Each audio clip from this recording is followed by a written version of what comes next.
Behind the police tape and flashing lights, the stories of teenagers who will never become adults, children who've become caught up in a very grown-up crime. Groomed to run drugs, victims and sometimes perpetrators of horrific violence. We've been given new figures from the Child Safeguarding Review Panel, which has studied adolescent deaths and serious harm where criminal exploitation is a factor. These figures give the first real sense of how big a role criminal exploitation is playing in the lives and deaths of some of our most vulnerable children. In the space of 2 years, 47 children have been killed or seriously harmed. That's around 2 every month, linked to some form of criminal exploitation. With no national strategy, so many of the families we've spoken to say help is inconsistent or non-existent, and that too often they feel they're left alone to try to protect their child in the face of unimaginable danger. He was full of beans, that's what I always called him, because he had so much energy. He was so loving, very affectionate. Keisha McLeod says her son Corey Jr. was a force of nature. He was diagnosed with ADHD when he was little, but did well at primary school. Things were more difficult at secondary. He was excluded and ended up in a pupil referral unit. By him going to this PRU, meeting a lot of different children that I would never have put him in the sights of, and I'm not talking about people that are attending this school, so to speak. It's more people that are hanging outside this school and preying on these children. He called me one day from after being at school and then supposed to have gone to a after school club. He phoned me saying, "Mum, these boys have told me I've got to sell drugs till 9. And then the phone goes down and I'm like... CJ was just 13. Keisha says she jumped in a taxi and drove round until she found her son in the street. And he had a rucksack.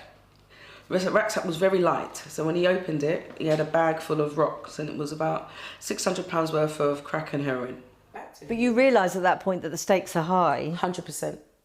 100%. And that he's in danger, potentially? Very much so. Keisha says she flushed the drugs down the toilet, only realising later that left CJ in debt to the people who had groomed him.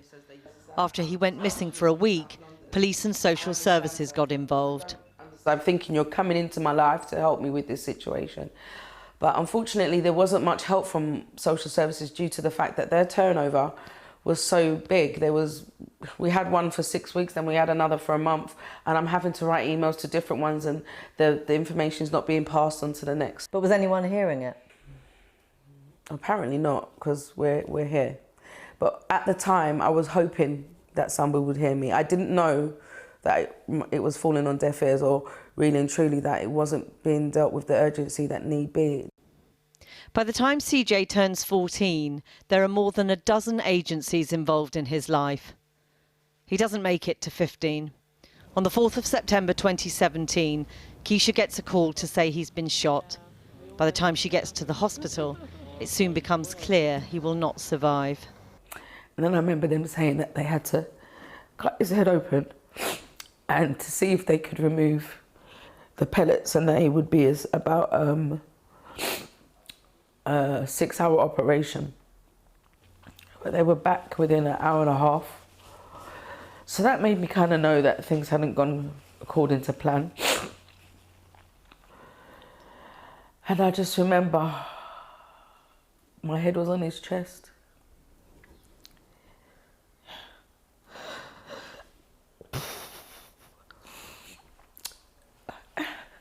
And as I think of it now, all I can remember is when he was born, and you hear that first cry, and now I'm hearing him taking his last breath. And my baby was gone. Hence why I have to speak on everything. Because for me, the first reason why I speak is because I'm in utter disbelief. And I have to keep on telling myself it's occurred to realise where I am in life. And to realise that if this could happen to me, This can actually happen to anybody. And I believe there was ample opportunity to take him out of this situation. And because that never happened is why I speak out. The serious case review into CJ's death acknowledged exactly that despite hundreds of professional hours, little changed for Corey and risk was not effectively managed. The following year, 15-year-old Samuel Baker was stabbed to death in Sheffield. The serious case review finding agencies knew that Samuel was vulnerable to exploitation, but that this does not seem to have evolved into action to protect him from that exploitation. Then last year, Jayden Moody, like CJ, just 14, was murdered only 3 months after he had been found by police in a trap house. His review concluding that key agencies did not capitalise on a reachable moment for a child who was clearly being criminally exploited. I think serious case reviews involving adolescents and teenagers are not treated the same way as those for infants. I think when you have serious case reviews for tragic occurrences like Baby P, Daniel Pelker, the system learning is really driven through. For teenagers, there's ambiguity about how responsible they are for their own exploitation. We're so far from understanding the true level of violence that young people experience every day, and then the link to organised crime and exploitation. And that's why we need a national strategy. A government spokesman said in a statement that no child should ever face the kind of exploitation or violence Jayden and Corey experienced, that all agencies are working together to protect vulnerable children, adding, "We're also investing £25 million in tackling county lines drug trafficking, including funding for law enforcement and expanding the National County Lines Coordination Centre."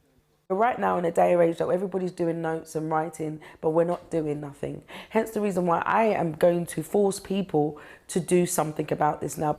And when you think about him, what do you think? Oh, what a pleasure it was to have him. Such a pleasure. I give thanks that I was his mother. Well, earlier I spoke to Karen Manners, who is the interim chair of the Child Safeguarding Practice Review Panel, which has carried out the first national review into deaths and serious harm linked to the criminal exploitation of children. I asked what they'd found. The figures were immensely concerning, and obviously the outcomes catastrophic. And as a consequence of that, we therefore looked at and dedicated a review to 21 individual cases where children had actually suffered serious harm, life-changing or death.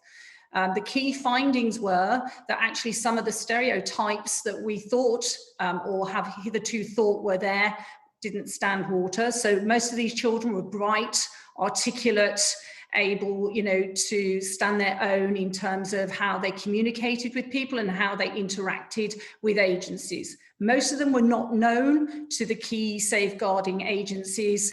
The risk escalates immensely quickly.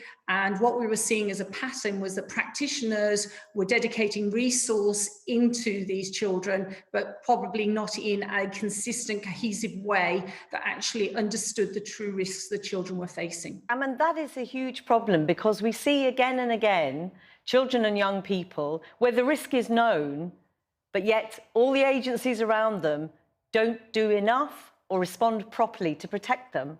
What we found in talking to families and children who'd survived this type of abuse was that actually there were some nuggets of work that could be done to improve it, but actually the risk is immense and that there were windows of opportunity. So for instance, when children went missing or when they were in custody, where you had an opportunity to truly get to know the child and understand the risk. But do you accept that still, too often, the first assumption is that the child is a criminal, is that the child is a perpetrator? They're not being seen as victims in enough instances, are they? The picture is developing. It is not as well developed in the criminal exploitation world as it is in the child sexual exploitation world. But actually now, and I think the national referral mechanism use shows that, because there's a confusion when you've got a child who is being exploited, but also probably committing serious crimes themselves under duress, that the picture gets confused. But on that issue about whether these young people are seen as victims or perpetrators, there's no doubt it is very difficult, isn't it? If police come across a young person who may be carrying a knife, they may have drugs on them, they may be aggressive, they may have carried out acts of violence. How do you solve that conundrum? You've got to build a trusted relationship. They're not going to tell you what's going on in their lives by, having one or two conversations with them. And that trusted relationship may be somebody, not you, the normal person you'd think, i.e. social worker. It may be somebody outside that works with them. We have to allow time for that. We have to allow practitioners to work in a very risky environment and maybe step outside of normal parameters that managers are not used to. So 9 to 5 is no good to these children. If they're at risk at 10 o'clock at night, we have to be able to respond. But serious case review after serious case review, looking into the terrible deaths of some of these young people. You talk about a multi-agency approach, and those reviews will talk about 10, 12 agencies involved in the life of a child, yet still not acting sufficiently quickly or properly to help prevent their death. What is going wrong? You've got to get in early and listen to the concerns of the parents. We look at internally to the family as to why these children are in, such risk. And actually, that's not the issue. As we now know, it is about external exploitation. And therefore, we have to start early in listening to the concerns of family and then working with family with solutions that will work for them.